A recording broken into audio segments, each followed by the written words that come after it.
Hey, the day is here. We get to look at the apple cider vinegar that I made 6 months ago. So this is part two. If you haven't seen part one, click the little info tag up there, and you can watch part one of the video.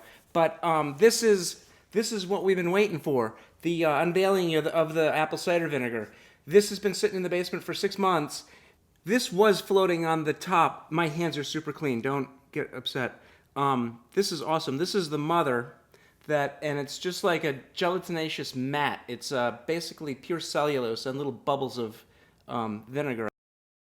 But this is probably 1/4 of an inch thick, and it was perfectly dry on top. And when I carried it upstairs, it sank. But I think there's a few of them in here. Yeah, here you go. Here's the last one.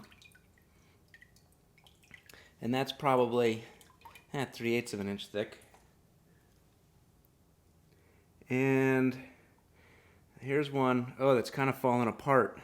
It's kind of deteriorating down there in the bottom of the vinegar pot.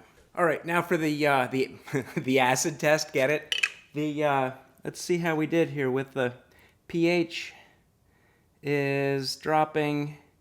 I'm at 4.5. 4.4. I think we're kind of going to settle out at 4.4 there. Here, I just grabbed a piece of vinyl 1/2-inch hose here. We'll get a little siphon going.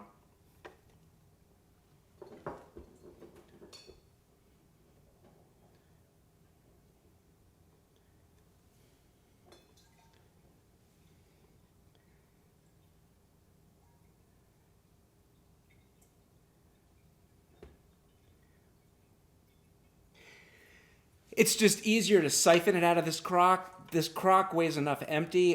This crock full of 2 gallons of vinegar probably weighs what? Upwards of 40 pounds. So what I'm going to do is I'm going to siphon it off back into my gallon jugs. You remember the gallon jugs from the cider making video. I'm going to filter it into these and cap them, and then just let them settle. Just let you're going to see in a minute, there's a lot of little bits of mother, little bits of what they used to call vinegar eels. Vinegar eels could be one of two things: little bits of broken off mother, little pieces of that cellulose we were just looking at. Sometimes people would see it in their vinegar and they thought it kind of squiggled around like an eel. Sometimes vinegar eels are actually fruit fly larvae. If they are moving, if they are about 1/2 inch long and actually wiggling, I would chuck the batch. A lot of people say if you can confirm that it is fruit flies and they are fruit fly larvae, they're harmless.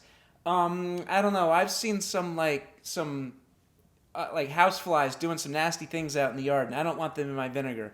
If there's anything moving in here, pitch the whole lot.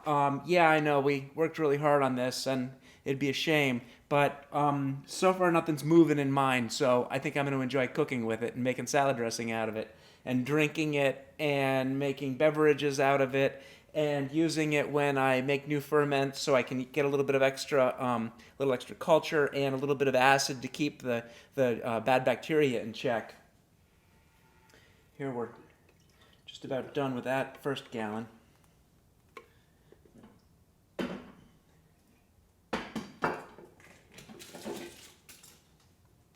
There's a fruit fly right there. Speak of the devil. Let's see if we do better on this one. That's the way the pros do it. Yeah, here you can see the chunks of mother going.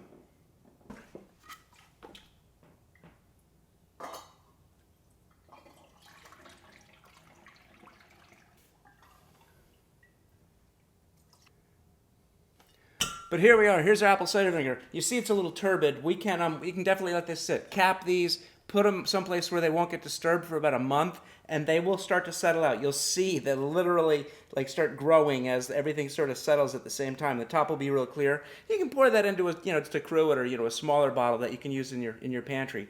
But you've got a lifetime supply of vinegar here, or I don't know, depending, maybe a month's supply. Let me know how this looks to you, and if anybody wants a mother, we can have a giveaway. Whoever leaves once I get 25 comments on this video, I will randomly choose one of the commenters, and I'll mail you a mother. So here it is, could be yours. Thanks for watching, you guys.